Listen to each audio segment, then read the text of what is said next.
Situé au nord de l'estuaire de la Loire, à proximité de l'océan Atlantique, le marais de la Brière, peu connu des touristes, occupe un territoire de 490 km², dont 170 de zones humides.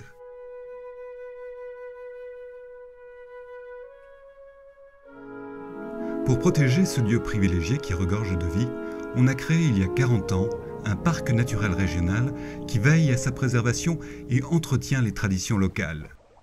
Ici, une flore et une faune extrêmement riches et diversifiées peuvent s'épanouir pleinement. À voir les paysages briérons, on pourrait croire que le marais est un survivant de la préhistoire, que les millénaires n'ont pas transformé. Et pourtant, le marais se serait comblé et aurait disparu depuis longtemps si les hommes ne l'avaient pas exploité siècle après siècle pour produire notamment de la tourbe.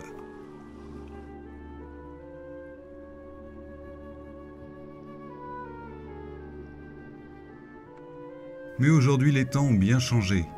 Canaux et roselières ne sont plus fréquentés que par des pêcheurs, souvent motivés par leur réel amour de la nature. En Brière, on pêche la perche, le brochet, la carpe, le gardon, la tanche, la brème ou même l'écrevisse. La spécialité locale, c'est surtout l'anguille, que l'on attrape avec un carrelet, un filet carré ou une bosselle, une nasse spéciale.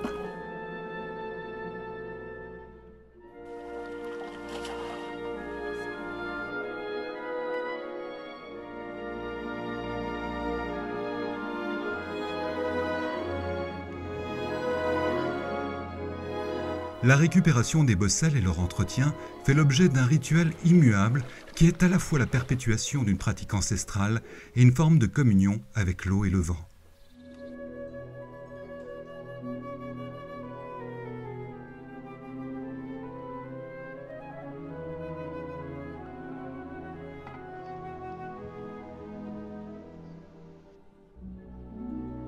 Jusqu'à aujourd'hui, le marais de la Brière est parvenu à échapper aux problèmes environnementaux qui menacent les sites fragiles. Mais pour combien de temps encore ? Les pêcheurs racontent que les écrevisses se font de plus en plus timides et que les anguilles sont devenues rares.